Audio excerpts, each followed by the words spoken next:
Esta primer mesa se trata de derechos a los aprendizajes y a las trayectorias educativas, inclusivas, completas y de calidad. Mi nombre es María del Huerto Pini, soy subsecretaria de Planificación del Ministerio de Educación y me va a acompañar coordinando la mesa la profesora Nora Reina, que es subsecretaria de Gestión Territorial del Ministerio. En esta mesa contamos con docentes expositores y académicos. Los profesores que hoy nos acompañan son Claudia Supo, Emiliano Vinocur, María Fernanda Cravero, Magalí Herbeta y Andrea Pacífico, junto a los especialistas Claudia Romero de UTDT, Cora Steinberg de UNICEF y Pedro Davín del Instituto número 16 de Rosario. Bien, buenas tardes. En realidad es un gusto compartir esta celebración. Así como festejamos un cumpleaños, creo que hoy todos reunidos festejamos, de alguna manera celebramos los 30 años de la Convención de los Derechos del Niño. De este modo vamos a circular la palabra, la escucha y la voz, como expresara mi compañera, de docentes, de académicos, la oportunidad que tuvimos esta mañana de participar en las dos conferencias y por supuesto de los estudiantes que no están en forma directa presente, pero lo están porque todo lo que hacemos tiene que ver con ello. El acto educativo está centrado en la escuela y no nos vamos a correr de ese eje. Entonces, para dar inicio y con la total convicción de que absolutamente todos pueden aprender, de que la escuela tiene que albergar a todos y que todos los sujetos tienen derecho al aprendizaje.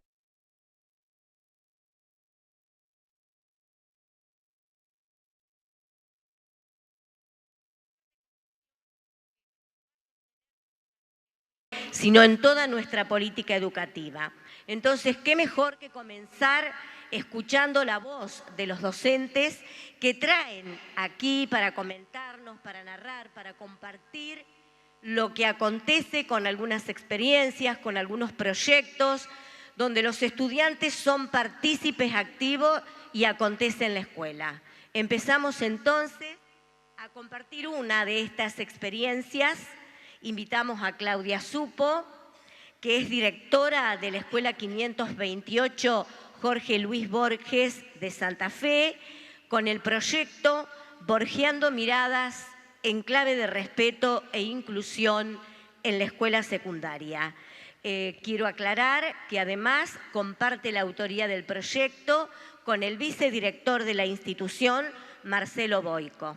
Por cuestiones organizativas, por supuesto, hay algunos proyectos colectivos, colaborativos, con coautores, pero hoy vamos a tener la voz de un representante de la institución. Así que, Claudia, un gusto de contarte aquí entre los presentes y escuchamos Borgeando Miradas.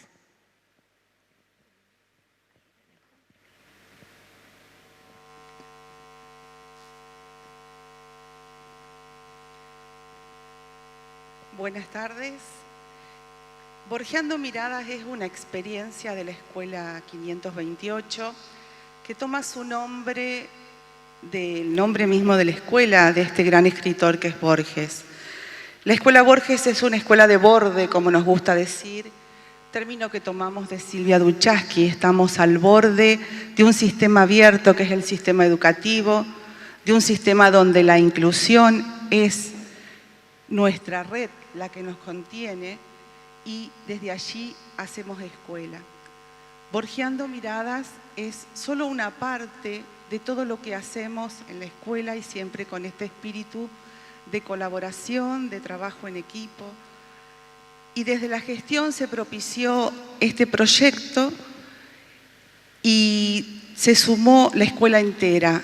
Nuestros alumnos tenían problemas en hacer escuchar su voz. Su voz no podía escucharse, tapada por sus miedos. Entonces buscamos otra forma, como hoy nos decía Volpi, de poder poner en palabras. Y entonces así lo hicimos a través de la literatura. Trabajamos con textos literarios y los alumnos pusieron su voz en esos personajes. Analizaron, trabajaron desde qué decían y qué pasaban. Los textos literarios fueron textos fuertes, como Patrón de Abelardo Castillo, Los ojos de Celina de Cordón, La intrusa de Borges, y desde allí partieron en esto de poner palabras. Tomamos otra idea y nos paramos en los vínculos, en estos vínculos que se establecen en el piso escuela, y trabajamos desde la incertidumbre, desde esos vínculos parados en la incertidumbre, y desde allí en la confianza, no en la confianza de antaño de los adultos, sino en esa confianza de que algo podemos hacer desde la escuela. Estos personajes permitieron decir lo que en primera persona no pudieron hacerlo. Y la sorpresa fue en la producción de los alumnos, porque cuando tuvieron que hacer un producto, que es lo que ustedes están viendo en el pequeño video, tampoco lo hicieron con palabras, lo hicieron con imágenes, con sus propias imágenes, esas imágenes que representan dolores, violencias simbólicas, violencias diarias y cotidianas, a las que ellos se encuentran enfrentados y a los que no pueden a veces poner. Entonces, desde la escuela desvestimos esto que está naturalizado y los vestimos con las palabras que correspondían. También lo trabajamos desde ruedas de convivencia. Allí, desde ese lugar, hicimos un trabajo donde elegimos surfear o bailar, y dijimos no, es surfear y bailar.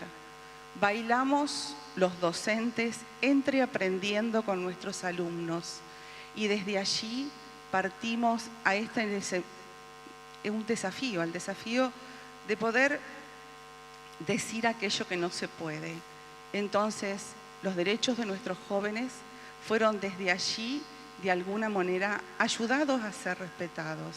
Desde allí se pudo decir lo que a veces no se dice, y así construyeron 2 o 3 videos colectivos. Solo trajimos uno para compartir, pero la literatura permitió en esta ocasión decir lo no dicho. Fue una herramienta, fue una forma de mirar nuevamente estas realidades y esta situación vulnerable de nuestros jóvenes. La palabra a veces no ayuda, pero en este caso nuestros jóvenes, que son hijos de la imagen, usaron la imagen para expresarse. En esta construcción, si ustedes miran, tampoco hay palabras propias. Hay palabras de 2 poetas locales que un día fueron a visitarnos y quedaron sus libros, y a través de esos libros de 2 jóvenes poetas santafesinos fueron tomadas de allí las palabras por nuestros alumnos para ponerlas en su video. O sea que tampoco hemos logrado el gran objetivo de poner palabras, pero en imagen lo hicieron, y así estamos trabajando desde el piso escuela y haciendo escuela por el derecho de nuestros jóvenes. Muchas gracias, Claudia. Muy claro, la convivencia, los vínculos, sustrato indispensable para que ocurran los aprendizajes. Así que continuamos con las experiencias.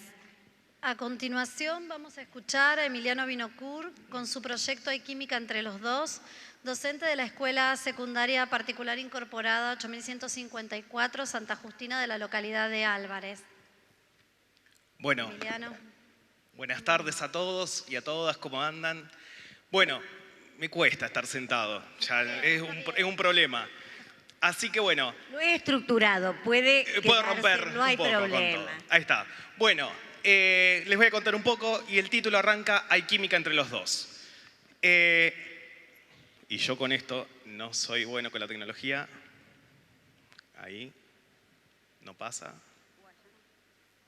A ver, si me tengo que acercar. ¿Funciona? Ahí está. Tengo que venir más cerca. Me quedo acá entonces. Bien, para arrancar, le hago una pregunta. ¿A dónde se produce el amor? ¿Qué dirían? Pueden responder. A ver. ¿Dónde se produce? ¿En el corazón? ¿En el cerebro? ¿En qué otra parte del cuerpo? ¿En todo el cuerpo? ¿Qué piensan? ¿Qué sienten? ¿Es una emoción, un sentimiento? ¿Para dónde vamos? Esta pregunta es lo que surgió en la Escuela Secundaria Particular Incorporada, número 8154 de Santa Justina, de la localidad de Álvarez. Queda a 30 kilómetros de la ciudad de Rosario. A mí me toca viajar 4 veces por semana a la escuela, viajo por un camino de tierra 13 kilómetros y si llueve hay que dar la vuelta 40 kilómetros porque obviamente hay que pasar de alguna manera. Todo surge el primer día de clases que me toca como reemplazante, que ahora tengo por suerte esas horas titulares. Me toca el primer día y me dice la alumna Belén, que se sentaba en el segundo banco en ese cuarto 2017, y que me pregunta, ¿es verdad lo que dice la canción, hay química entre los dos?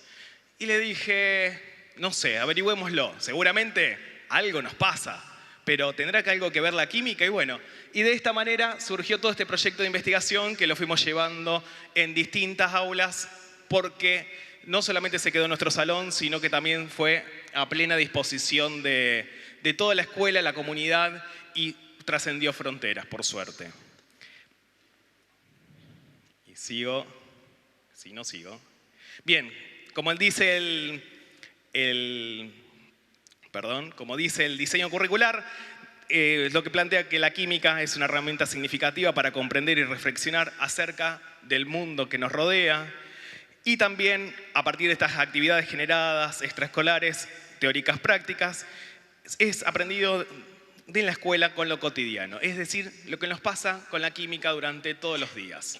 Este proyecto fue el primero. El segundo proyecto que trabajamos con los chicos fue acerca de la fabricación de unos perfumes. El año pasado hicimos la química atravesada con el mundial y después también la relacionamos con la celiaquía, uno de los casos. Y este año estamos trabajando con distintas expresiones artísticas y están haciendo pinturas de distintos tipos. Es decir, estamos trabajando por proyectos.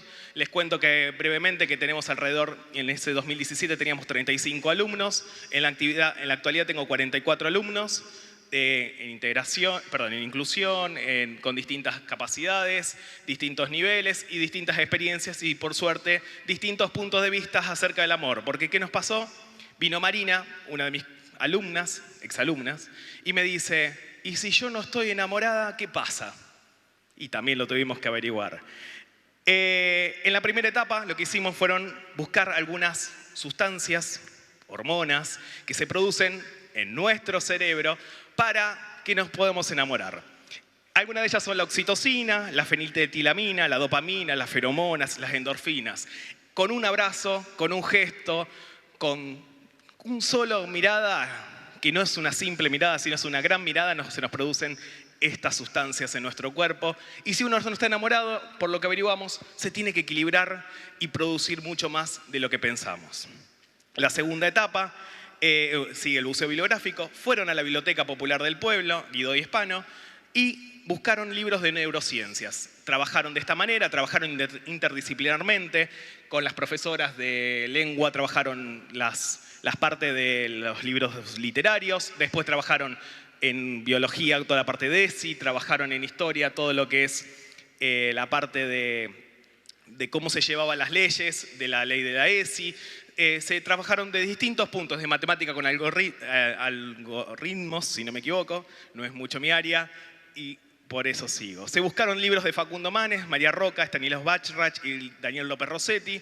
No tengo tiempo de explicar, que veo que el reloj corre, y lo que buscaron generalmente que sean neurocientistas o especialistas de este tema argentinos, para que poder tener algún contacto. Llegaron a hacer algunos intercambios de mail con los autores, pero más que nada se quedaron con la bibliografía. La tercera etapa, se hizo un muestreo al resto de la escuela, a los 178 alumnos que quedan, de los diferentes años, y se dijo que el 42% se produce en el corazón, un 7% en el cerebro y un 51% en otros lados. En otros lados vale todo, desde cosas hasta las distintas partes del cuerpo. Avanzo. ¿Qué pasó? A partir de estas respuestas, los chicos decidieron hacer proyectos y dar cuenta de lo que habían aprendido. Entonces, a partir de esto, y para explicar que el amor se produce en el cerebro, hicieron distintos proyectos. Desde crucigramas, un noticiero amoroso, que a partir de ese trabajo, hoy ese alumno, Santiago, se dedica a la edición de videos profesionalmente, es su carrera posterior. Muchos también, los que eligieron química o farmacia por todas estas experiencias que vivimos. Realmente es un gran orgullo que hayan vivido eso. Corazones versus cerebros, le dieron en un pizarrón para que coloquen de un lado y del otro, y el cerebro dividido y ubicando el amor. El ubicando el amor fue un cuerpo humano y cada chico de primer año le tocó, en este caso, le tocaba poner a dónde pensaba que estaba en el amor. No saben lo que fue, lo tengo guardado de recuerdo en mi casa para decir dónde estaba. Y por esto, para terminar, de Bullwig, si no me equivoco, lo más importante es que estas diferencias e intercambio de ideas que permiten alcanzar conclusiones juntos. Lo más importante de acá fue el trabajo en equipo, donde yo también aprendí junto a ellos. Fue una gran experiencia que trascendió fronteras, el aula se abrió y pudimos seguir pasando todo esto y estas habilidades que desde hoy que estoy acá, todos se acuerdan de estos chicos y los grupos que vinieron también pidieron proyectos similares y por eso que decidimos trabajar de manera armando todo este rompecabezas para poder apropiarse de los conocimientos y llegué a los 7 minutos como pude para respetarlos. Muchas gracias a todos. Gracias, gracias, Emiliano. Gracias, Emiliano. Bien. Luego de haber escuchado los relatos de 2 experiencias de nivel secundario, siguiendo con nuestro eje en el estudiante y considerando todos los niveles educativos, el ámbito oficial y el ámbito privado, porque efectivamente trabajamos, hacemos educación y estamos junto a todos, vamos a escuchar ahora una experiencia de nivel inicial. Para ello invito a María Fernanda Cravero con la experiencia de salas múltiples, de la necesidad a crear un espacio potente para el aprendizaje. María Fernanda es docente del Jardín de Infantes Nucleado 166, Olga Cosettini, de la ciudad de San Jorge. Un gusto, entonces, María Fernanda. Muchas gracias. Bueno, como dice Nora, ¿cómo hacer de la necesidad, se me va la filmina, cómo hacer de la necesidad un espacio potente para el aprendizaje significativo? El proyecto del cual les voy a hablar se lleva a cabo en el anexo 1 del Jardín de Infantes Nucleado 166, Olga Cosettini, de la ciudad de San Jorge, región 8ª de educación. Esta institución se enclava en el barrio Sugla de la ciudad. Allí concurren niños de 3, 4 y 5 años de edad. Estos niños no tienen experiencias previas en jardines maternales y atraviesan situaciones de una vulnerabilidad social, económica y cultural. Contamos con 3 secciones, 2 en el turno de la mañana y 1 en el turno de la tarde. La gran inasistencia de nuestros estudiantes produce conflictos, ocasiona conflictos en la apropiación de los contenidos, en la continuidad de esos aprendizajes, ¿sí?, generando rupturas y dificultando la apropiación de los conocimientos. Es así que el compromiso de la institución con la comunidad y con la enseñanza decide transformar esas salas en salas múltiples. Encontramos en la multiedad la posibilidad de brindar una mayor cobertura y garantizar la asistencia. Si bien sabemos que el niño asista no determina que aprenda, entonces a nivel institucional llevamos adelante un trabajo colectivo, revisando planes, planificaciones, secuenciación de contenido, con el único objetivo de poder hacer de estas salas múltiples un espacio potente para el aprendizaje. Estas salas múltiples irrumpen en un sistema educativo gradual en donde la edad agrupa y fragmenta independientemente de desde los distintos ritmos de aprendizaje de nuestros estudiantes. Se diferencian de las salas puras porque estas salas establecen una estructura común de conocimiento. Allá, ahí está. A la vez, la formación docente a veces no nos prepara con recursos y estrategias para trabajar en estas salas multiedad, entonces uno comienza a sentir miedos, incertidumbres, temores, que principalmente giran en torno a si voy a alcanzar los contenidos para cada edad, si la atención de cada niño, de cada grupo me va a dar con las propuestas, qué van a decir los padres de estos grupos heterogéneos, ¿sí? Lo que principalmente nosotros focalizamos es en garantizar el derecho a la educación de estas infancias. Y para eso es necesario transformar la necesidad en una oportunidad para potenciar el aprendizaje. Hicimos un recorrido de algunos autores, entre ellos Vygotsky, que nos invita a pensar que la verdadera dirección del desarrollo del pensamiento no es de lo individual a lo social, sino de lo social a lo individual. Y de esa manera recuperamos que en una sala multiedad, en donde la heterogeneidad prevalece, es necesario diseñar propuestas que inviten a la interacción, al vínculo, que generen la colaboración mutua, ¿sí? Y que se den realmente, que se generen intercambios reales que potencien el desarrollo. Recuperamos de Brunner los andamios, ¿sí? Esas estructuras de apoyo temporales que le damos a los niños, tanto sean adultos como la familia, pero principalmente también en una sala múltiple el grupo de pares, ¿sí? Esos andamios y esas estructuras de apoyo que les vamos dando en el proceso de aprender. En una sala múltiple esos andamios se dan a lo largo de toda la jornada y cumplen acá un rol fundamental el grupo de pares, ¿sí? Y las propuestas que el docente diseñe para potenciar el aprendizaje colectivo.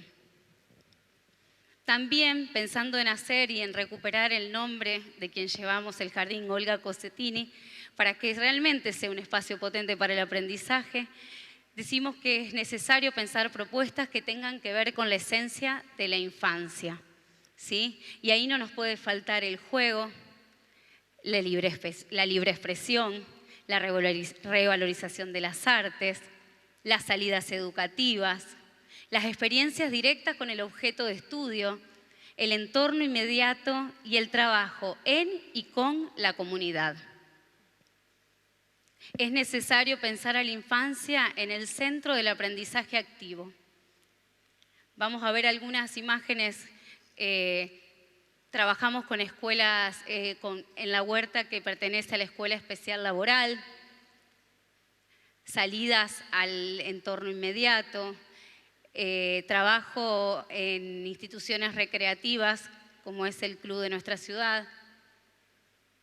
Las salas múltiples son un espacio potente para el aprendizaje significativo, pero lo principal es, en primer lugar, constituir un grupo de aprendizaje. Y para constituir un grupo de aprendizaje es imprescindible que docentes y alumnos tengan un proyecto en común, en que cada uno de los aportes, o sea, que cada uno de ese equipo tenga algo que aportar, que todo lo que aporte sea valioso, ¿sí? Vamos a atravesar distintas etapas para crear un grupo de aprendizaje. Tenemos que salir del individualismo para crear un nosotros. Una vez que constituimos un grupo de aprendizaje, es necesario fomentar la ayuda y la colaboración, generar espacios que inviten al diálogo, a la escucha y el respeto como pilares dentro de la sala. También es necesario brindar experiencias que permitan el desarrollo integral y principalmente contar con las familias. A veces también tenemos miedo de lo que las familias puedan decir de una sala múltiple, pero cuando las familias se informan y con las familias se comparte el proyecto, forman parte y colaboran para hacer que estas salas múltiples sean significativas. Las salas multiedad ofrecen la oportunidad del acceso al sistema educativo, la asistencia y la posibilidad de desarrollar trayectorias continuas y completas pero para eso es necesario la preparación y el compromiso principal de garantizar el derecho a la educación de las infancias. Muchas gracias. Gracias a vos. Gracias, María Fernanda.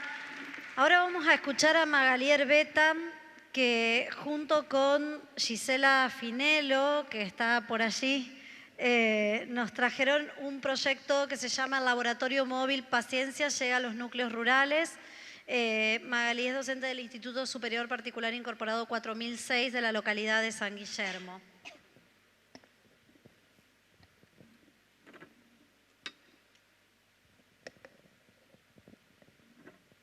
Bueno, yo también me voy a parar. Buenas tardes a todos. Mi nombre es Magalí, les voy a contar la experiencia enmarcada en la mesa 1, el Laboratorio Móvil Paciencia llega a los núcleos rurales. En el ámbito de la educación superior y particularmente en los institutos de formación docente, es muy importante que garanticemos experiencias de aprendizaje y no nos quedemos en las meras clases teóricas. Para esto es importante tener garantía también de la innovación pedagógica en los diferentes espacios curriculares para generar espacios de construcción, de interacción formativa y permitir una práctica situada y en contexto. Es así que esta experiencia se enmarca en una innovación pedagógica en relación a la enseñanza de las ciencias naturales, y al hablar de la enseñanza de las ciencias naturales es imprescindible hablar de la didáctica de las ciencias naturales. Creo que todo docente de las ciencias, cuando se sienta a planificar, se enfrenta a un desafío muy importante que se relaciona con cómo podemos acercar el proceso de aprendizaje de ciencias en el aula al proceso de indagación científica de los científicos. Y escondida, oculta un poco en este cómo, volvemos a la didáctica de las ciencias naturales, a su importancia y al estudio y la actualización.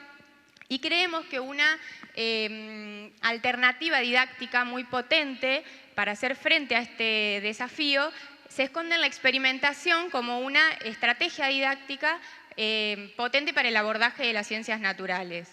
Es así que en los espacios de práctica docente y ateneos, estudiantes avanzados del profesorado de educación primaria, hay una problemática que plantean hace algunos años y esa problemática está en relación a que las escuelas rurales cuentan con material de laboratorio que es enviado por el Ministerio de Educación argentino, sin embargo no son utilizados para el enriquecimiento de la enseñanza de los niños.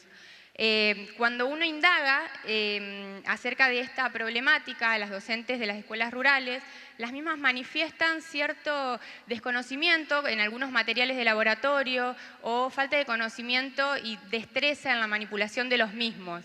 Es por esto que desde el área de ciencias naturales se decide comenzar con la planificación de un laboratorio móvil que se acerque a las escuelas rurales, al cual se le dio el nombre de Paciencia. Tiene doble propósito este laboratorio. Por un lado, garantizar una educación de calidad, desarrollando el aspecto empírico de las ciencias naturales para favorecer el aprendizaje significativo de niños del nivel primario de escuelas rurales enmarcado en el distrito San Guillermo.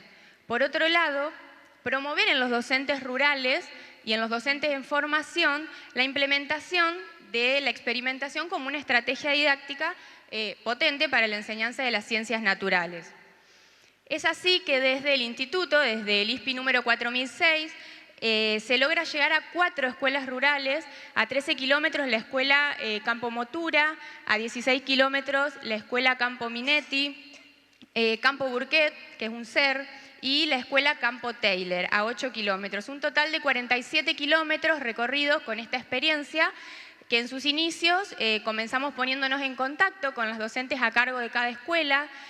Para esto se pactó una reunión en la que se establecieron ciertos contenidos de ciencias naturales posibles a trabajar con las experiencias que acerquemos a las escuelas. De esta manera, puertas adentro en el instituto, con estos estudiantes avanzados del profesorado, comenzamos con talleres de laboratorio, los cuales tuvieron doble propósito. Por un lado, plantear una intencionalidad didáctica, obviamente que enmarque las experiencias que vamos a llevar a las escuelas, y por otro lado, reforzar el conocimiento y las habilidades que estos estudiantes avanzados habían adquirido durante el cursado de las ciencias naturales y su didáctica. Así es que llegamos a las escuelas de la ruralidad con unas jornadas de aproximadamente 5 horas en la cual los estudiantes del profesorado fueron los protagonistas. Las experiencias estuvieron enmarcadas en el abordaje de la biología y la físico-química, y las experiencias, las experimentaciones, incluyeron un abanico en relación a observaciones al microscopio óptico de células de la mucosa bucal, de células vegetales, separación de pigmentos vegetales a través de la cromatografía en papel, detección de almidón en diferentes alimentos, observación de una célula macroscópica como es el huevo en relación a un cambio químico, reacciones ácido-base en relación a otros contenidos, a su vez composición y descomposición de la luz, propiedades físicas del slime, entre otras experiencias que se llevaron a cabo. Creemos que la implementación de este laboratorio móvil fue sumamente positiva. Por un lado, para los docentes en formación, como instituto, garantizamos la innovación pedagógica proponiendo esta experiencia educativa significativa. A su vez, acrecentó mucho la seguridad en los estudiantes a la hora de enfrentarse a los niños, a la hora de poder planificar sin tanto miedo y utilizar esta estrategia didáctica como es la experimentación. Se vio muy reflejado eso en sus prácticas de residencia. A su vez, en los niños la motivación fue muy grande. La señora nos cuenta que desde que el Laboratorio Paciencia visitó la escuela, quieren siempre trabajar en ciencias naturales e incluso traen experiencias para seguir haciendo desde su casa. Las capacidades científicas que se promovieron, ellos indagaron, observaron, hipotetizaron, problematizaron, concluyeron. Y la inclusión fundamental, que muchas veces la ruralidad como un territorio característico, caracterizado por el aislamiento geográfico, que muchas veces los pone en desventaja, bueno, fue muy importante haber llegado.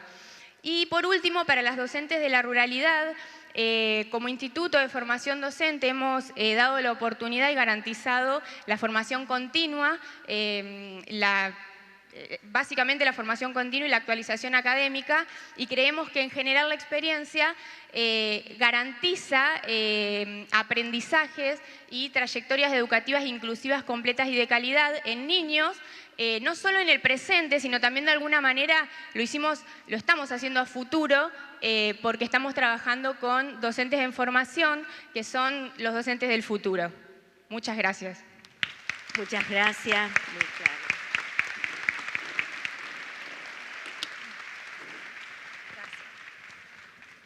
Bueno, continuando con el nivel superior, invitamos a Andrea Pacífico con el proyecto Ateneos Disciplinares en el taller de práctica 4, Alcances y Perspectivas.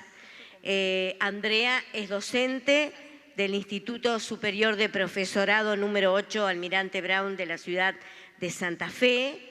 Este proyecto comparte la autoría con otros docentes, es una cátedra justamente que integra muchas miradas y muchos docentes en un trabajo colaborativo interesante. Las docentes son Mónica Mendoza, Vilma Paz, Graciela Perusini y Natalia Sara. Así que, Andrea, te escuchamos. Muchísimas gracias. Bien, buenas tardes a todos. Y antes de comenzar, yo quisiera que hagan un ejercicio de imaginación. Y si bien ustedes me están escuchando a mí, quisiera que escuchen un coro de las 5 personas que acaba de nombrar Nora, que son mis compañeras de Ateneo, que también me están acompañando hoy aquí, con quien juntas hemos trabajado a lo largo de estos años y que lo que siempre nos ha llevado es tratar de poder formar a nuestras alumnas y alumnos del Instituto Brown en el profesorado de primaria para que realmente puedan desafiar a la educación y a la formación docente. Bien, a algunos años, a 6 años de comenzar con el nuevo plan de estudio, y con este espacio que resulta muy innovador y completamente diferente a lo que los institutos de formación docente estamos acostumbrados, se imponía la idea de tratar de evaluar su implementación. La forma de realizarlo fue a través de la posibilidad que en ese momento se abre una convocatoria a un proyecto de investigación a través del Instituto Nacional de Formación Docente. La cátedra, en sus ateneístas y una de las profesoras de taller, decidimos presentarnos y así comenzamos a trabajar en esta línea. Obviamente tuvimos el riesgo de la implicancia, pero sin embargo era una cuestión con un recaudo metodológico, con el entramado de voces, sabíamos que podíamos llegar a superar esta cuestión. ¿Cuáles eran nuestras preguntas iniciales? Nos preguntábamos cómo percibían los estudiantes y los graduados su trayectoria de formación en nuestro instituto y en el marco del nuevo diseño, poniendo foco especialmente a este nuevo espacio, el espacio de Taller de Práctica 4 y Ateneos. ¿Cómo nos visualizaban los docentes de los otros talleres, de taller 1, 2 y 3? ¿Cómo nos visualizaban los coformadores, las maestras que reciben a los residentes? ¿Cuáles eran las apreciaciones que también los integrantes de los equipos directivos, de los supervisores, que habían estado también en el momento de diseñar este nuevo diseño, cómo percibían el avance de este espacio? Estas fueron nuestras primeras preguntas. En todo momento lo que intentamos fue evaluar en el marco, construir un marco teórico, en el marco de una evaluación llamada iluminativa o democrática o crítica, en donde lo que había que tener bien en claro que los parámetros para evaluar iban a ser construidos por el propio equipo de investigación. La idea fue interpretar las distintas miradas. Acá había miradas múltiples de este espacio. Y también analizar los supuestos teóricos, los supuestos epistemológicos, metodológicos y también políticos que sustentan cada acción educativa que llevamos a cabo. ¿Cuál fue la metodología? Fue una metodología de índole cualitativa, en donde lo que hicimos fue una investigación documental, analizamos leyes nacionales, resoluciones del Consejo de Educación, resoluciones provinciales, reglamentos y demás cuestiones. A su vez, realizamos entrevistas, encuestas, analizamos narrativas, hicimos focus group. Acá ustedes pueden darse cuenta de que en realidad esto es imposible de generalizar. Lo que nosotros queríamos ver, que no era nunca nuestra intención, lo que nosotros queríamos ver más que nada era qué estaba pasando específicamente en esta cátedra y en relación a la formación de nuestros estudiantes en el Instituto número 8. Tres grandes voces entonces entramamos, las voces de los equipos directivos y docentes, las voces de coformadores y las voces de nuestros estudiantes. Todo ello lo pusimos en relación de manera tal de poder darnos cuenta qué era lo que estaba sucediendo. Che, qué lástima, esto se trabó. Para que me puedan seguir. Bueno, la idea es que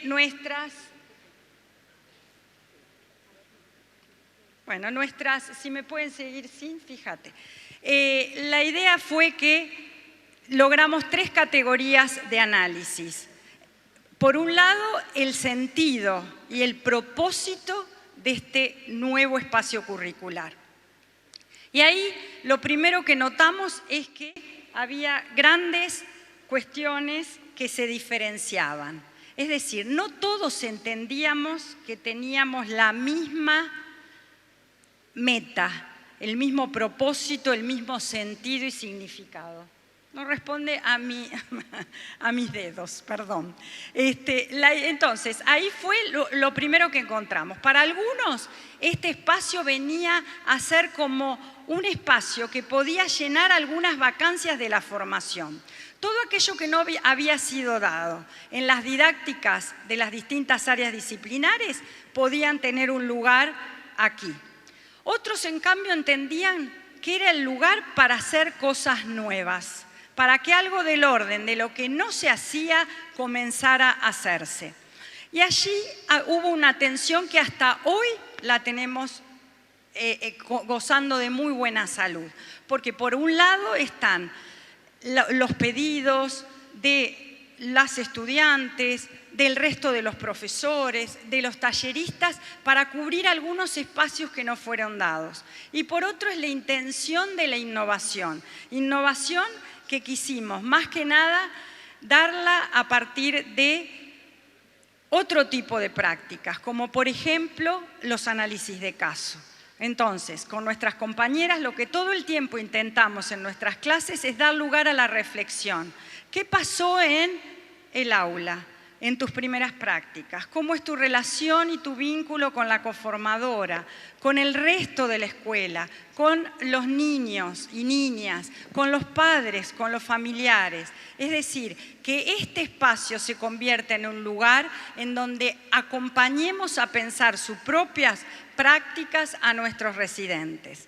Otra de las cuestiones que también tratamos de implementar son lo que llamamos microclases o microenseñanza, simulacros de clases, donde de esa manera podemos formar a nuestras residentes para que, llegado la hora de poner a jugar su rol de docente, pueda tener algunas otras herramientas teóricas y metodológicas para poder enfrentarlas.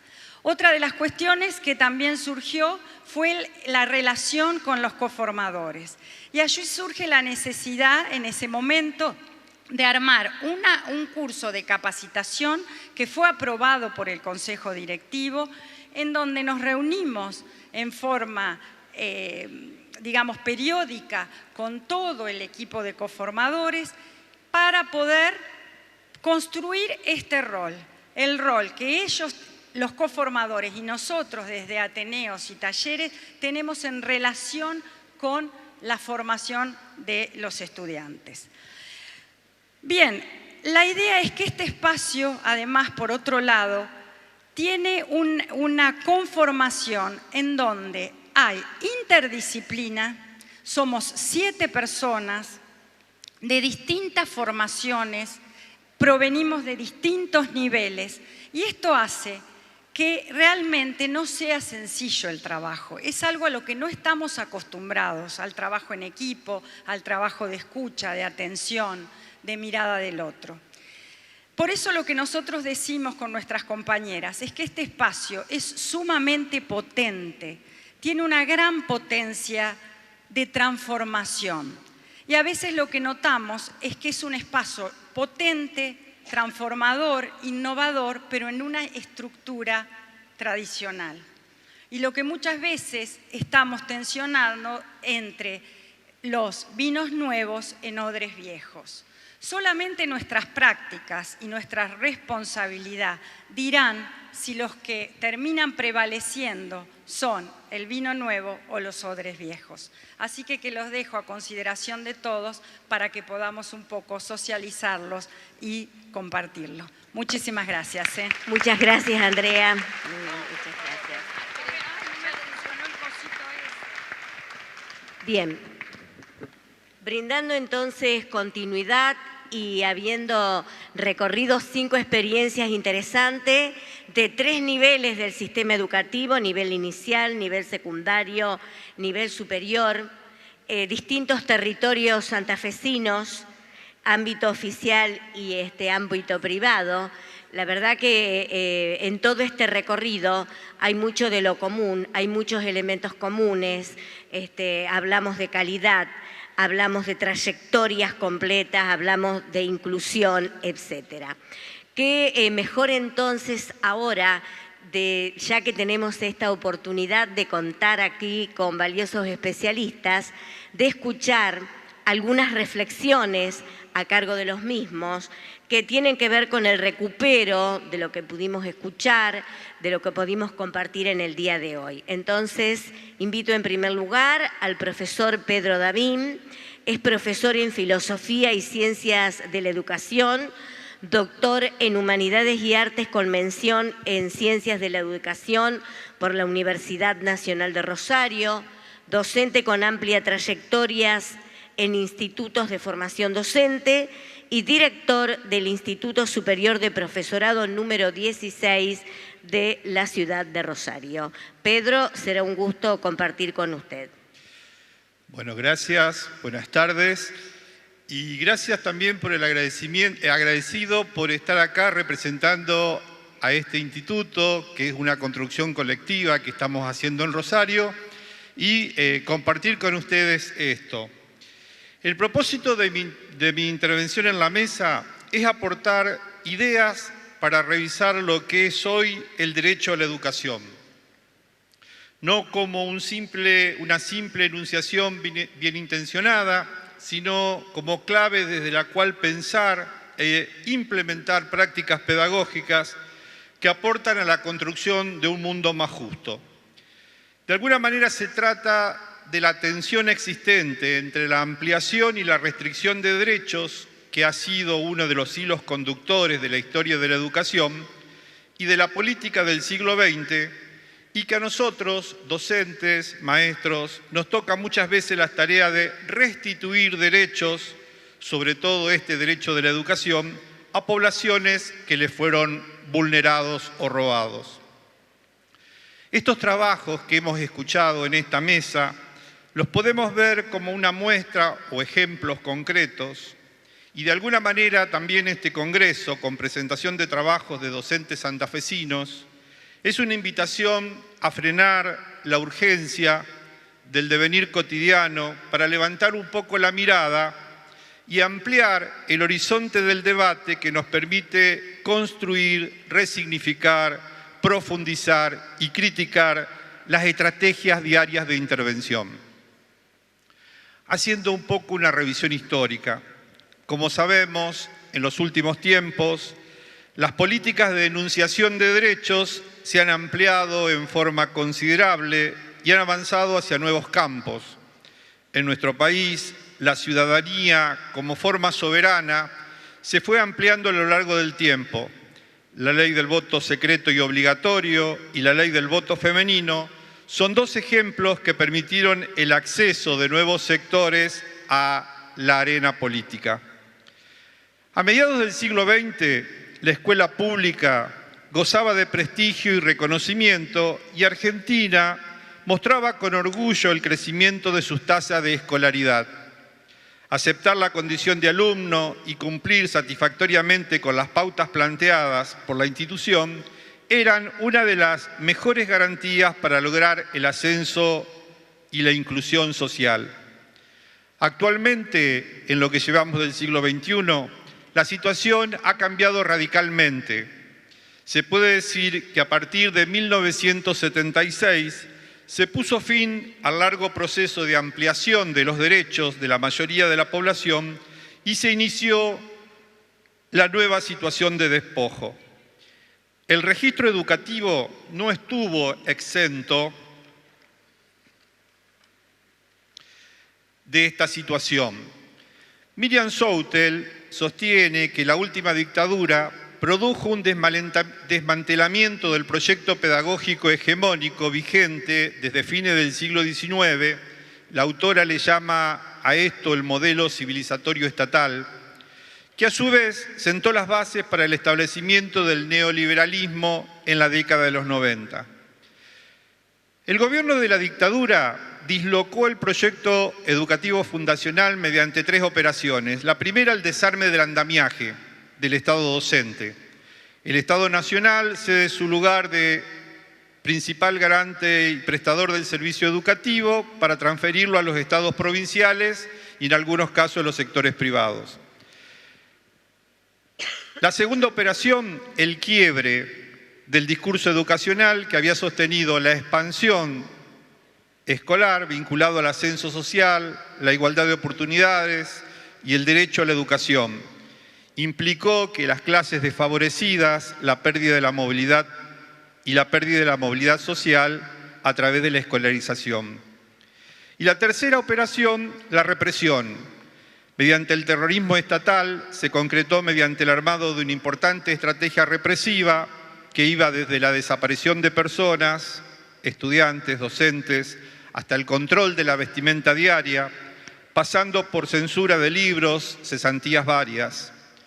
En esta provincia tenemos un ejemplo de genocidio cultural que lo constituye el caso de la Biblioteca Vigil de Rosario, un caso que es importante conocer para todos los que somos docentes santafesinos. Pero otro aspecto que impactó fuertemente fue la constitución social de las edades y sus implicancias educativas. Por un lado, se desarrolló en el plano educativo una segmentación institucional de atención a la infancia y a la juventud, la escuela común destinada a los sectores incorporados y, por otro lado, un sistema de atención, internación, reclusión para todos aquellos menores provenientes de los sectores que fracasaron en la adaptación a las condiciones del modelo social. En el primer circuito concurrían los niños y adolescentes llamados normales, mientras que al segundo lo hacían quienes portaban alguna anormalidad, causadas por supuestas causas biológicas, familiares, sociales, culturales. Por otro lado, a lo largo del siglo XX, se constituyó una nueva etapa vital casi inexistente previamente, la pubertad o adolescencia. De esta manera se abre un nuevo espacio para la niñez y juventud que se identifica con la indeterminación, el desasosiego, la angustia existencial, con cambios corporales que incluyen el despertar sexual, con la necesidad de rebelión y la generación de proyectos personales, con utopías, mesianismos y situaciones de elección personal.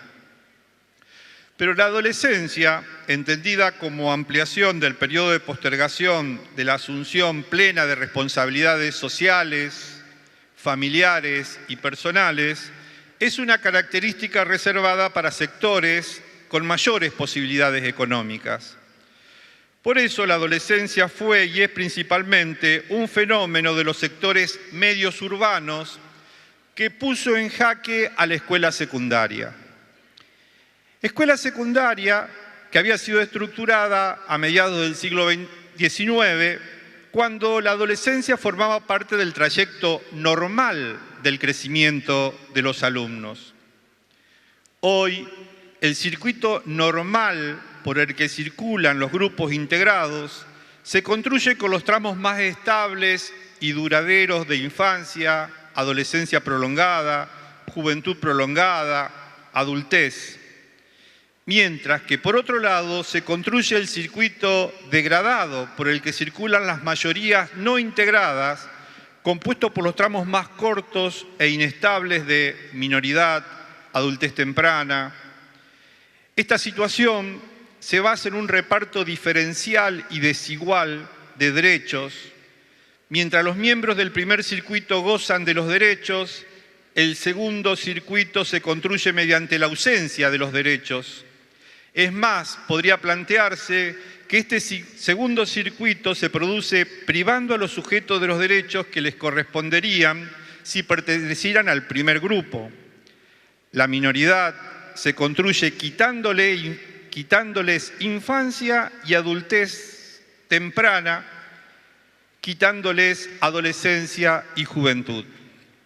Guillermo O'Donnell construye una categoría de ciudadanía de baja intensidad para referirse al hecho de que, a pesar de que en términos no formales todos tenemos los mismos derechos y libertades, a muchos les son negados de hecho.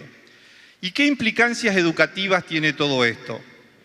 Estos sectores, muchas veces, ven limitadas sus expectativas a la simple sobrevivencia diaria de cómo conseguir comer esta noche o no morir en algún calabozo por gatillo fácil, y relegan las posibilidades que la educación puede brindarles de tener una vida futura mejor basada en el ejercicio de sus derechos. Gabriel Kessler construye el concepto de escolaridad de baja intensidad para describir el vínculo educativo que se establecen en el sistema educativo muchos adolescentes de los sectores marginados. Estos alumnos, que si bien continúan inscriptos en la escuela a la que concurren con mayor o menor frecuencia, no realizan casi ninguna de las actividades que debe hacer un alumno, como cumplir con la tarea, estudiar, tomar apuntes, llevar los útiles, mantener la regularidad, someterse a evaluaciones. Se limitan solamente a estar en las aulas en forma intermitente, es decir, no se enganchan con la vida escolar. Esto, entonces, produce un círculo vicioso que genera malestar a todos los sujetos intervinientes. Los docentes nos ponemos incómodos ante estas situaciones. Kessler lo describe así: del lado de la escuela se adopta una suerte de arreglo de compromiso, ya que al no poder controlarlos y al mismo tiempo intentar no expulsarlos del sistema sin título, renuncian a toda exigencia con tal de que salgan lo antes posible de allí. Del lado de los jóvenes, esto parece ser la confirmación más acabada de que la institución escolar no sirve absolutamente para nada, ya que aún sin estudiar logran no solo pasar de año, sino incluso obtener un título. Estas son preguntas que nos hacemos los formadores de los institutos. ¿Qué docentes se necesitan formar para esta escuela inclusiva? ¿Con qué saberes que articulen teoría y práctica horizontalmente en torno a la enseñanza? ¿Qué es enseñar hoy en y para una escuela inclusiva? ¿Qué significa formar y formarse para enseñar de modo de garantizar el derecho a aprender de todos y todas? ¿Qué tipo de vínculo igualitario se tiene que establecer con el instituto, las escuelas asociadas y la comunidad en la que nos encontramos insertos? ¿De qué manera se redefine la autoridad pedagógica en el sentido democrático? Yo estoy convencido de que no queremos un país de emprendedores, para que cada uno se las tenga que arreglar individualmente, todos contra todos y sálvese quien pueda. En el instituto del que yo provengo apostamos a un país de trabajadores, con condiciones dignas para la vida, unidos en la lucha, con conciencia de clase y solidaridad. Y, para terminar, creo que debemos estar convencidos de que el sentido del trabajo docente es ayudar al pueblo a descubrir, a expresarse, a liberarse, y todos nosotros debemos ser docentes convencidos de querer construir la escuela del pueblo desde el pueblo. Gracias. Muchísimas gracias, Pedro. A continuación vamos a escuchar a Cora Steinberg. Cora es especialista de educación en UNICEF Argentina, es licenciada en Sociología de la Universidad de Buenos Aires, es magíster en Políticas Sociales y Planeamiento de la London School of Economics, Inglaterra, es profesora adjunta de la Universidad Pedagógica Nacional, se ha desempeñado en el transcurso de su carrera profesional en el Ministerio de Educación de la Nación, en el Ministerio de Trabajo y en el Ministerio de Desarrollo Social. Fue consultora en IPE, UNESCO, OEI y UNICEF. Sus temas de investigación y publicaciones están relacionados con las desigualdades sociales, territoriales y educativas. Te escuchamos, Cora.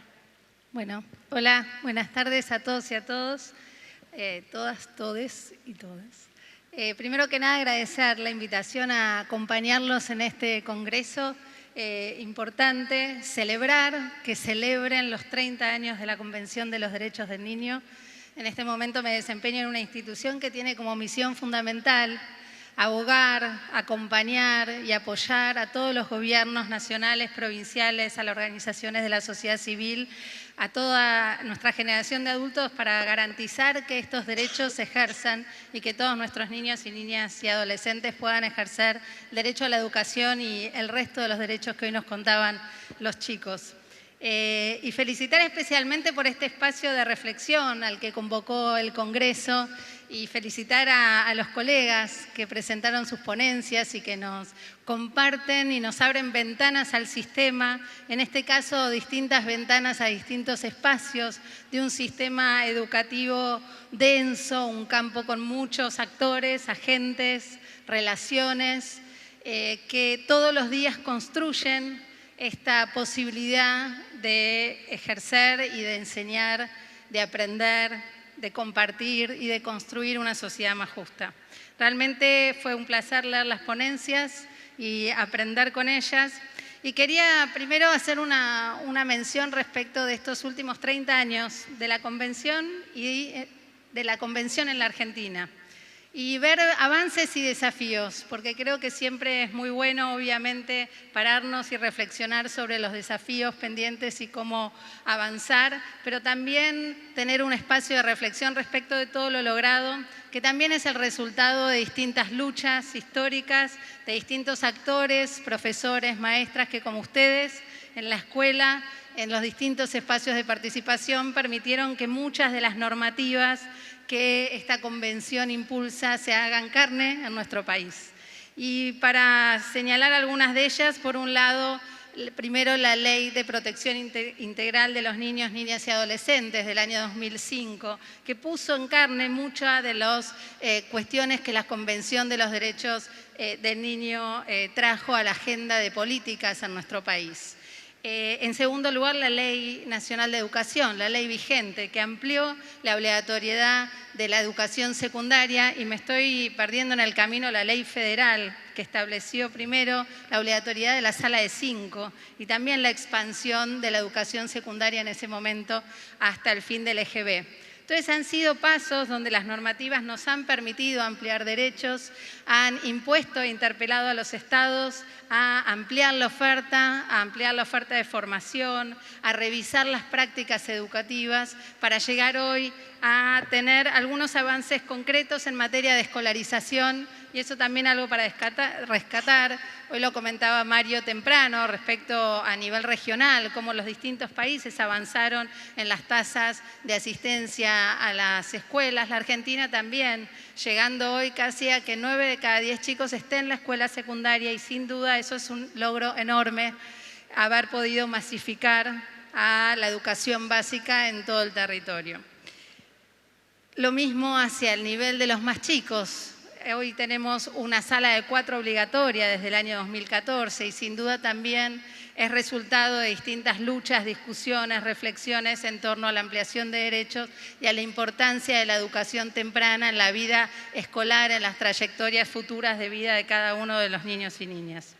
También hablemos de la descentralización, que fue parte, uno de los procesos que también fue respuesta a diversas demandas que a lo largo del tiempo se establecieron frente a un sistema educativo históricamente fuertemente centralizado, que obviamente en el cómo se hizo ese proceso de descentralización, sabemos hoy, nos trajo muchos problemas en este federalismo tan complejo que tenemos en la Argentina.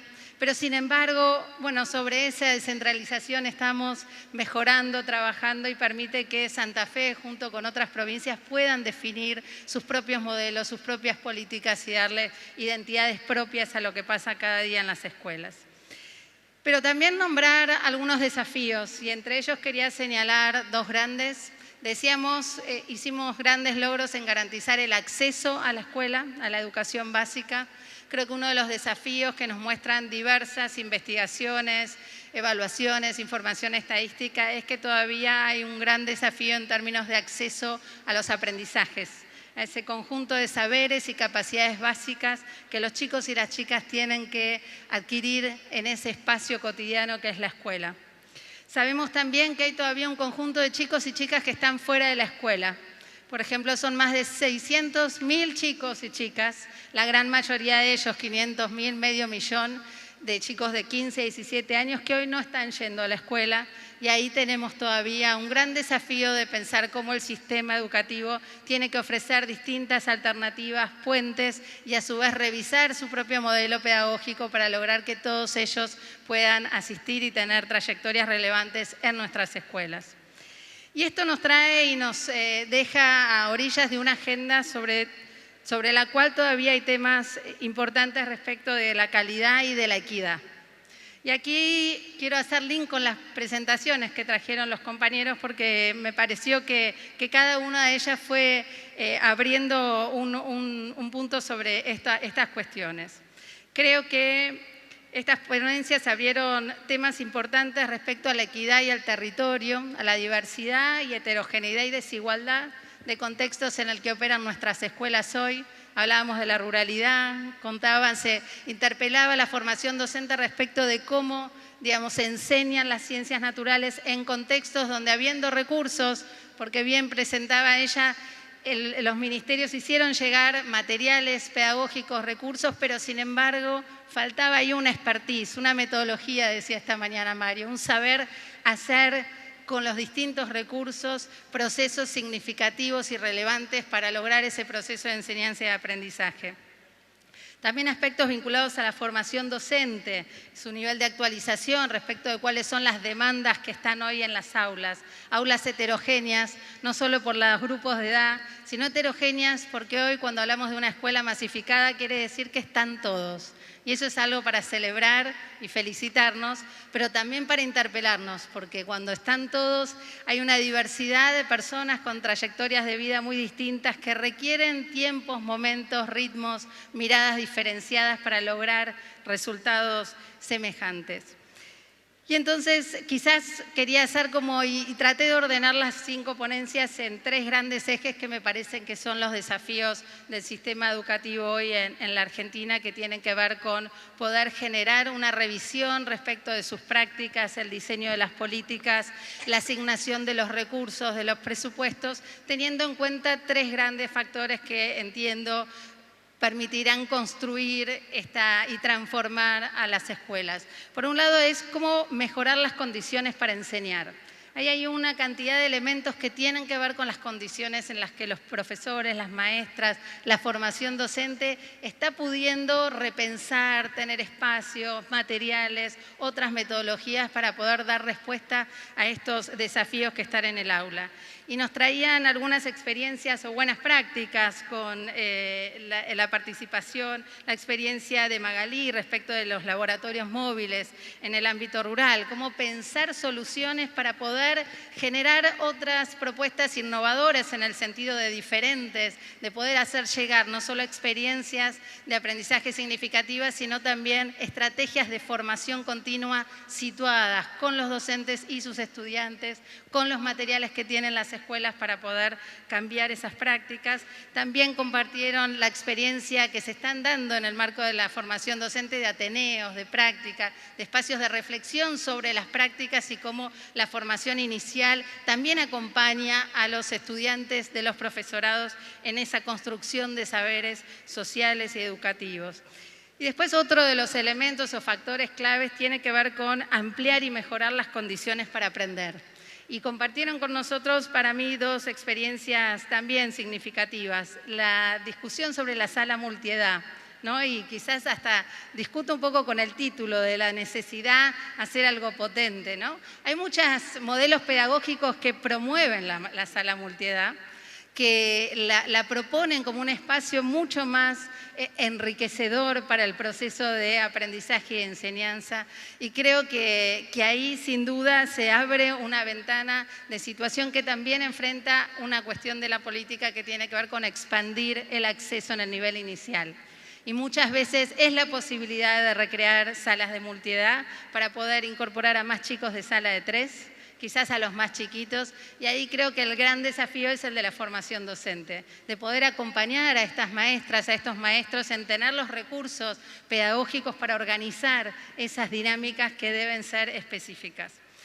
Luego estaba el trabajo, y aquí lo pongo en condiciones para aprender, que presentó el compañero con la pregunta disparadora si hay química entre los dos.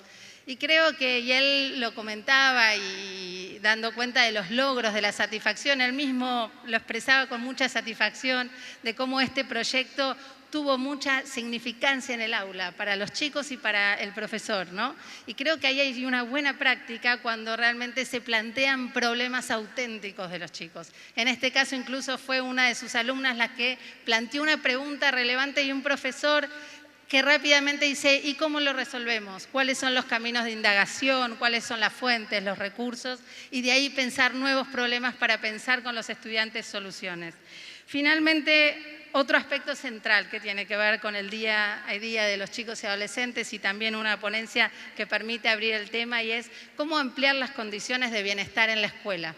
las condiciones de bienestar de los adolescentes y también de los docentes y de los directivos. Ese es un aspecto central, hay mucha evidencia, mucha investigación que muestra el impacto que tiene el clima del aula, el clima en la escuela, para garantizar que los chicos se sientan seguros, contentos, con ganas de compartir, de participar. Y ahí apareció esta experiencia de Borjeando Miradas que contaron de esta escuela, que puso a los adolescentes en el centro, a darles un espacio con distintas metodologías, estrategias, recursos literarios y de otras materias para darle la voz, para darles un lugar, para poder hablar de las cosas difíciles. Muchos de los chicos y chicas saben hoy, piden en todos sus espacios hablar de estos temas, que los acompañemos como adultos a poder hablar, a brindarles una escucha y una orientación. Entonces creo que las 5 ponencias fueron abriendo ventanas y respuestas de una provincia que está trabajando y que se está preguntando cómo avanzar en garantizar una escuela más significativa, más relevante, que permita que todos y todas tengan una escolaridad que les permita realmente construir un proyecto de vida, para construir no solo un proyecto individual, sino un proyecto colectivo, para construir una sociedad más justa. Así que felicitaciones y muchísimas gracias. Muchas gracias, Cora. Muy valiosos los aportes para seguir retroalimentando. Y ahora vamos a escuchar a Claudia Romero, que es doctora en Educación por la Universidad Complutense de Madrid, directora del área de Educación de la Escuela de Gobierno de la Universidad Torcuato Di Tella, directora de las maestrías en Políticas Educativas y Administración de la Educación, profesora e investigadora en temas de liderazgo y mejora escolar, educación y justicia social, coordinadora argentina de la Red Iberoamericana de Investigación sobre Cambio y Eficacia Escolar, consultora en organismos gubernamentales y no gubernamentales, asesora de instituciones educativas públicas y privadas, autora de libros y de publicaciones académicas sobre su especialidad, tanto en medios nacionales como internacionales. Un gusto, entonces, Claudia, la palabra. Hola. Bueno, muchas gracias. Con esta, ya estamos terminando el Congreso. Bueno, entonces quedan 15 minutos. Es sábado, afuera llueve y hay una enorme cantidad de docentes sentados aquí intentando pensar juntos y aprender acerca de los derechos de los niños y de los jóvenes. A mí me emociona mucho y quiero agradecerles que estén acá. Y muchísimo al Ministerio por esta jugada, ¿no? Como decíamos hoy, de 5.500 docentes pensando juntos sobre los derechos de los chicos. En esta mesa, que creo que es una de las más concurridas, nos propusimos pensar sobre el derecho a los aprendizajes y a las trayectorias educativas inclusivas, completas y de calidad. Derecho que hemos enunciado hace 30 años y que muy despacito estamos tratando de cumplir y de hacer cumplir. Haber hecho de la educación obligatoria, pero sin transformarlas, haber hecho una ley que transforma la educación en una actividad obligatoria, pero sin haber transformado las escuelas, es algo así como decirles a los chicos que tienen derecho a estar obligados a ir a escuelas donde no pasa nada. Voy a repetirlo. Es casi, si no transformamos las escuelas, les estamos diciendo a los chicos que tienen derecho a estar obligados a ir a escuelas donde no pasa nada, ¿no? Y eso es así. De alguna manera, en muchas ocasiones no pasa nada. Es decir, no se producen aprendizajes. Por eso me parece tan importante retomar brevemente las experiencias que se presentaron aquí y muchas otras que ustedes deben tener en sus historias, que deben conocer o que practicar, porque son experiencias que están tratando de transformar lo que ocurre adentro del aula, que es el corazón de los procesos de enseñanza y aprendizaje. Estos proyectos tienen algo en común. Yo me propuse no analizar cada uno, si bien podría charlar y me gustaría mucho, porque me llevaron a pensar muchas cosas cada uno de ellos. Yo me propuse pensar qué tienen en común. Y son los 5 proyectos, proyectos que se centran en revisar el proceso de transmisión. O sea, todos están revisando cómo realizamos la transmisión escolar. Vuelven a pensar los modos de la enseñanza. No hay otra forma de mejorar los aprendizajes. Quiero decir, si el derecho es a aprender, la obligación es mejorar la enseñanza. Y estos proyectos intentan ir por ahí. El primer proyecto, voy a ir en orden, digamos, desde el jardín hasta el profesorado, sí, por nivel.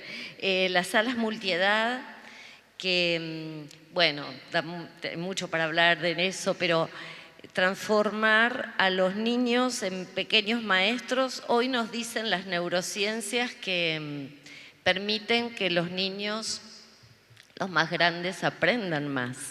Es un muy buen recurso. Ya lo sabíamos en las familias, ¿no? Porque en las familias los niños conviven, tenemos hijos multiedad generalmente, salvo los quintillizos, sextillizos, pero en general nuestra experiencia natural de aprendizaje es unos adultos con un grupo multiedad. Bueno, así se aprende, ¿no? Entre hermanos. Bueno, las salas multiedad a mí me interesan muchísimo por esto que digo, tienen un plus de aprendizaje para los chicos más grandes.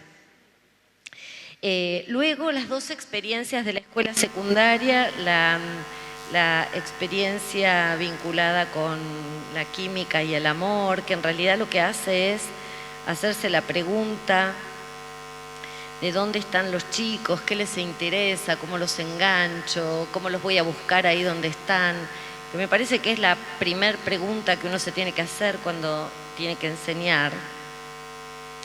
Y luego también de la escuela secundaria Borges, ese proyecto tan interesante y por otra parte tan bien escrito, que los felicito, que pone el eje en la literatura, siempre una gran maestra, y que lo que hace es poner en el centro de la preocupación la cuestión de los vínculos, ¿no? La cuestión de los vínculos, condición indispensable para que se produzca el encuentro. Y nuestros jóvenes, y lo dice muy bien el proyecto, se detienen a mirar el sufrimiento de ese dolor cotidiano, del hastío o de la violencia.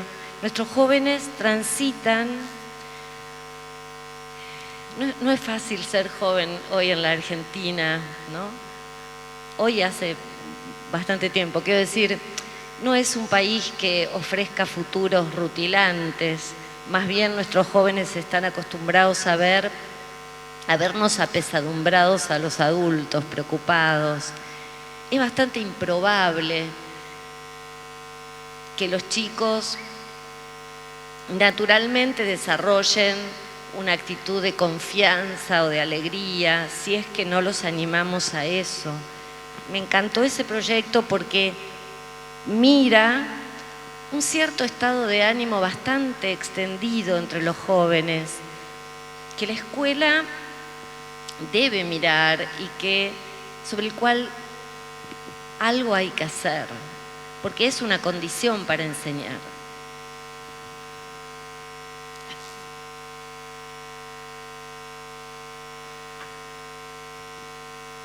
Finalmente, los dos proyectos de dos institutos de profesorado, uno que nos plantea la experimentación como una fase esencial de la transmisión de las ciencias naturales, y el otro que se detiene en el análisis de los ateneos disciplinares y otras prácticas que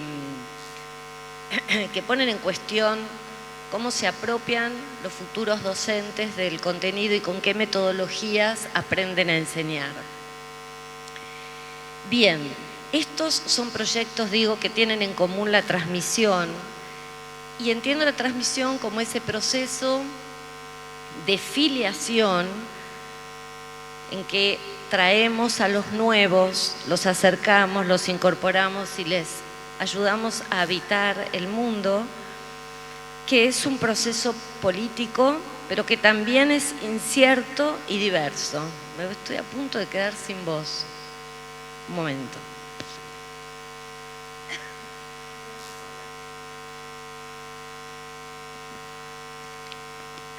Bueno, perdón.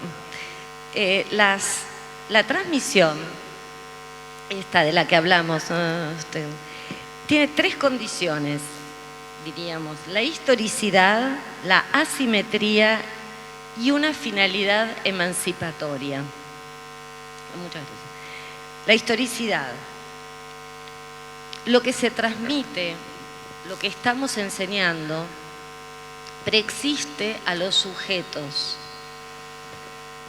Hay algo que como docentes pasamos a otros, pero eso que le pasamos, la literatura, las ciencias, el arte, no es algo que nos pertenece absolutamente, ¿no?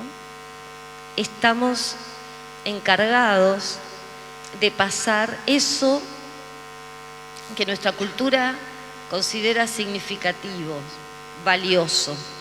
Nosotros somos los encargados de pasar unos valores. En ese sentido, nos convertimos en educadores, hoy lo decía Mario a la mañana, recordando a Freire, porque tenemos una experiencia anterior, porque tenemos un saber anterior. Y ahí viene el segundo factor, la asimetría. Se transmite algo que se posee a otro que no lo posee, y eso es, esos lugares asimétricos, ese no ser igual que el alumno, porque no debemos ser igual que el alumno, son lugares distintos. Eso nos da autoridad. Ay, perdón. Bueno, si quieren, voy a cerrar porque hace frío y esa transmisión tiene una finalidad emancipatoria. Es decir, ¿para qué transmitimos? Nunca es para que el otro sea igual a mí, para que repita, sino para que sea otro, para que sea capaz de crear nuevas transmisiones.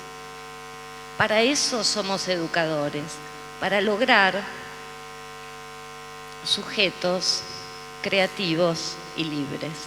Muchas gracias. Muchas gracias a vos, gracias y gracias por el esfuerzo.